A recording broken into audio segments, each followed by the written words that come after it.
Hello there, you're watching the press preview, a first look at what's on the front pages as they arrive. It's time to see what's making the headlines with the Daily Mirror's associate editor, Kevin Maguire, and the Daily Mail's Whitehall editor, Claire Ellicott. They'll be joining us from now until just before midnight. So let's take a look at what is on some of those front pages. Well, The Guardian leads with Diane Abbott defying Sir Keir Starmer as she promises to remain an MP as long as possible. The Telegraph also focuses on Diane Abbott's rally in her constituency this evening. And Abbott also leads The Eye. The Express, meanwhile, leads with Chancellor Jeremy Hunt warning Labour cannot be trusted with the economy. The Metro hears that junior doctors are being accused of cynically timing their next strike to coincide with the election. According to the Financial Times, as the war in Ukraine continues, NATO is concerned that it only has 5% of the resources it needs to defend Eastern Europe. The Daily Mail leads with an exclusive new report about the Lord Lucan mystery. And The Star has news of North Korean military balloons with a unique filling that I think you can guess from the headline and that I'm too much of a lady to read out loud. And a reminder that by scanning the QR code you'll see on screen during the programme, you can check out the front pages of tomorrow's papers while you watch us. And we are joined tonight by Kevin Maguire and Claire Ellicott. Thank you both so much for being with us. OK, so let's take a look at, I guess, both The Eye and The Telegraph. But there is one story dominating, and that is, of course, Diane Abbott. She was speaking in her constituency earlier tonight. This is the issue of whether she will be allowed to stand as a Labour candidate. She's saying she will stand. She's saying she will not be intimidated. Kevin, what do you make of what's happened and what impact do you think this has on Labour right now? I think it's a growing problem for Keir Starmer and Labour. On the one hand, it takes the oxygen away from what they would like to talk about. Today it was the NHS cutting waiting lists. Tomorrow, I think, antisocial behaviour, rowdy behaviour, tackling that. And the second is it's almost got left and right uniting against Labour. And it looks terrible in control freakery now.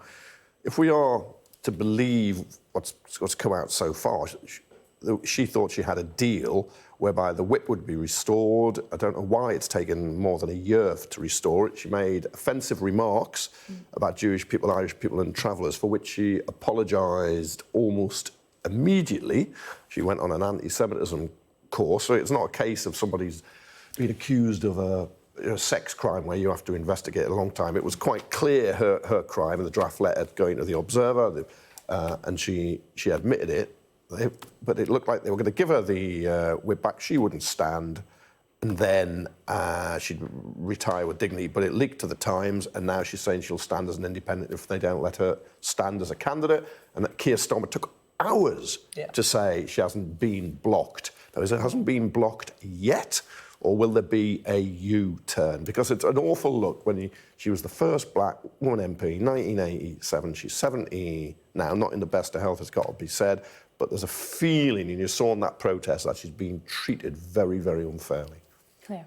Yeah, I mean, Keir Starmer's come out today and said that she hasn't been barred from standing, that no decision has been made. We're a couple of weeks away from an election. They have to decide on the candidates imminently. Yeah. And Diane Abbott doesn't know whether she'll be standing as a Labour MP as of tonight. And that just seems disorganised at the very least.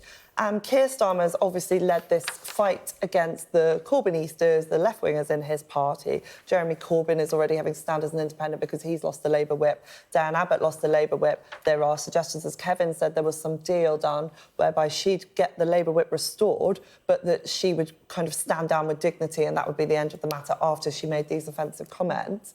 But she's clearly come out fighting. She said she won't be intimidated. All of the briefing, I think, because it was briefed to different papers, what exactly the situation was, I think has served this kind of idea that she has been poorly treated. And it's utter chaos for the party. It's interesting, the phrase, Kevin, before I come to you, let's just look at the front page of the Daily Telegraph, which it's that quote, I will not be intimidated, by Starmer. And she spoke quite passionately when she was at a constituency earlier. No, absolutely. We don't have from her that there was a deal, which was reneged on and gone public. So there's a little health warning around that. But no, she says now she'll stand as an independent. Now, party leaderships usually hate it when somebody is saying, look, I'm gonna go against you if you don't back me. Very rarely win, though. Yeah. Well, there's a big majority in Hackney. You know, she's not entirely popular. There are people who oppose her, but she has a big following, and a lot of Labour figures feel she's being treated unfairly. They're just quoted here, Sadiq Khan in the Telegraph, Jess Phillips. I know Yvette Cooper has before, the Shadow Home Secretary, who'll be out, I think tomorrow, fronting the Labour campaign, has said she hopes she'll be back in. A lot of them think she should be back in, and she's been treated unfairly, and I think it is a problem. If I was advising Starmer, I would say just swallow your pride, rein in your attack dogs, and let us stand if the local party wants Because, of course, it takes focus away from policy. So let's take a look at the Daily Express front page. The headline, "You've buckled, Hunt's win as Labour back down on tax rises." Now, Labour saying they won't raise some taxes, but Claire, tell us what's behind the story. This is one of those very election campaign stories. That's what we're here for. Yeah. The Tories have come out and said that they've looked through everything that Labour have said on taxes, and Rachel Reeves has said, the Shadow Chancellor has said, she won't play fast and loose with people's money, that they won't be putting up taxes. But the Tories claim that they've spotted a little kind of trend with Labour not entirely ruling out VAT increases. Now, tonight, there's been a bit of a row. The Tories have said, oh, Labour are going to put up VAT.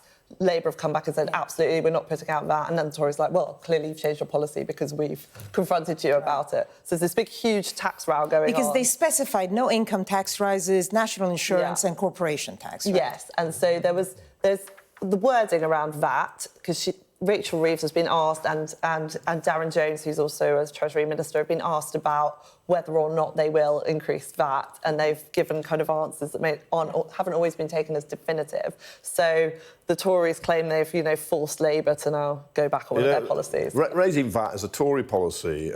David Cameron and George Osborne put it up from 17.5% to 20%. 12 billion took in straight off 2010. I'm old enough to remember when Margaret Thatcher abolished rates of 8 and 12.5 and put it up to 15%. Labour will put it on private school fees to fund 6,500 extra teachers in the real public schools. But Labour, it's just not in the Labour DNA to put up the rate, really. It's other things they would put up if they were going to. But I actually think Rachel Reeves, the Shadow Chancellor, to reassure people, has boxed herself in too tightly on so many taxes. Let's see what the Conservatives are saying. Times, pages 6 and 7. Sunak, I'm confident we will ease the tax burden. So what's he specifying here? Well, he's just hot air. Yeah. So he's been out campaigning today, and I think he's given this interview, and I think the message of the interview is that interest rates will fall under a future Tory government. So the idea is that the economy gets better, the Bank of England will continue to cut rates, homeowners will be in a better position when they're remortgaging, and that everything will look better. He's pledged before, he's done 2 national insurance cuts. He said in this interview that he wants to do more, and that he wants to lower the tax burden on working people. So this is his another one of his pledges to the country, that interest rates will fall. But it's quite a strange thing for a former Chancellor to say, obviously, because it doesn't entirely control them, but the tax burden's gone up to a post-war record of more than 36% under him. And so I think they always try to distract attention from what they've really done by always promising something tomorrow. But if you look at the plan so far, Labour have come up with a few new policy proposals and spending very little, but all of a sudden we're getting $2.5 billion national service from the Conservatives. Pensioners not going to have to pay tax because he's given an exemption really from freezing the personal allowances for everybody else, which is $2 billion they put. So how's he going to cut tax when he's spending so much money? Yeah. If he is indeed spending another 5 years. I know. We'll never find out, though, will we? I mean, according to this polls, including the Sky poll tonight, I don't think we're going to find out. Let's take a look at the front page of the Metro. Now, here's a story that arguably none of the parties wanted. The junior doctors announcing that they're going to hold another 5-day strike, June 27th to July 2nd, so literally 2 days before polling day. Headline there, cynical election doctor strike. Is it cynicism, Kevin? Well, they can legitimately say that they've not had an offer, so that's why they're going on strike. But it's the biggest headache, I think, for the UK Conservative Party because it's on their watch. but it's also a problem Labour would have loved resolved by the Conservatives before they get in, because Wes Street and the Shadow Health Secretary, should Labour win and he becomes the Health Secretary, is going to inherit the problem. He said, I'm not going to pay, I can't pay 35%. Well, it's actually not 35 anymore because it's pay parity, the loss of inflation more than a decade, but they've already had, was it 10, 11% of it? Yeah. So you could bring it down, but nevertheless, he's going to have to try and find a way, because you are not going to reduce waiting lists when you have 40% of doctors going on strike. Which, of course, was their big announcement today. Yeah. Waiting list. Yeah, but you can't do it unless you resolve this dispute, however you do it. And Starmer's said that he wants to resolve this, and that Labour will resolve it if they get into government. But, you know, the junior doctors have consistently asked quite a lot of money, and they are one of the few unions that haven't come to an agreement with the government so far. A lot of the other union strikes have been sorted out. And this is the one where they continue to go on strike. And I think they're seen as a far more militant union than a lot of the other unions. And they're asking for a lot of money, and Labour have admitted they can't even pay that much money. But it is very bad to have this during an election campaign when you're campaigning on waiting. Labour will inherit train strikes, true, with the ASLEF train drivers. That's going to be unresolved. That's going to be...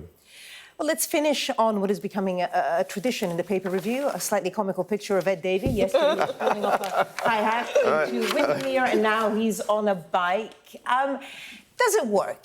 This is a question for... I mean, you know, I guess the Lib Dems have to try to get the headlines. Do these gimmicky things work, Claire? I mean, he gets he's there and we're talking about him. Is he the man you want to be your Prime Minister? I don't know. He looks like Frank Spencer. Do you remember that hapless bloke? But it does work if it gets him in. Otherwise, it'd be Lib Dem corner in about 20 words. And the thing is, name recognition is actually one of the biggest problems for all politicians. No one knows who anyone is apart from the very, very top few. So we're actually watching him fall off the paddleboard just there. That was yesterday. Chucking himself, I think, fall. Yes. I think this was making a splash. This was such a mad stunt because they were campaigning about, you know, sewage being pumped into Lake Windermere, and here he is falling in the water. Well, he clearly hasn't got diarrhea from it if he's on his bike, unless he's taken something, Imodium or another brand, to stop him. Which takes us back to the Daily Star headline. Anyway, for the moment, thank you both. Stay with us. Coming up, are Taylor Swift fans forcing homeless people out of hotels ahead of her concert in Scotland? We'll discuss that next.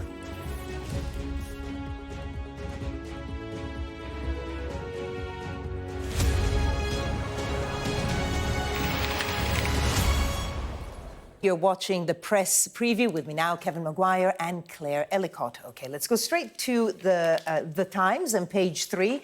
Their headline, Swifties, Taylor Swift fans, obviously, push homeless out in rush for cities' hotels. And that's because she's starting her tour, I think first date in Edinburgh. And tell us more about this story, Kevin. Yeah, with Murrayfield, the rugby ground, going to host 3 gigs, 200,000 people. And the allegation is homeless people are being kicked out of accommodation so it can be sold on to Swift fans. And they've been sent by Taxicon to Shelter Scotland as far as Aberdeen and Glasgow. And in one case, Newcastle over the border.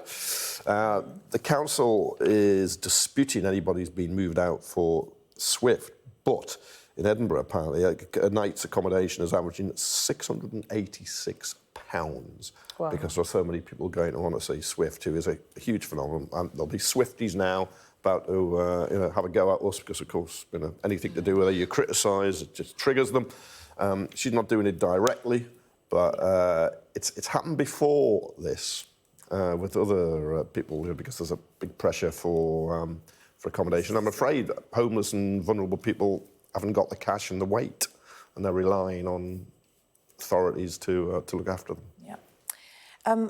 The Daily Mail, and this one for you, Claire, revealed the Crown's case against Lord Lucan. And the Mail here saying they've unearthed documents after 50 years. It was a bombshell case as well. Yeah, it's astonishing. So our associate editor, Stephen Wright, has uncovered the Crown's case that was supposed to form the basis of the murder trial. But of course, this never happened because Lord Lucan was never found after his children's nanny was bludgeoned to death and his wife was violently attacked. I think there was a blood-soaked car that was left, but police don't know what happened to him. you know, it's spawned so many conspiracy theories. He went off to live in Goa. I think he was living in various... People kept seeing him in various places around the world. Yeah. But this new document, which has been, you know, it's never been seen before, it's never been revealed before, it shows... It brings up a load of new leads. So there are...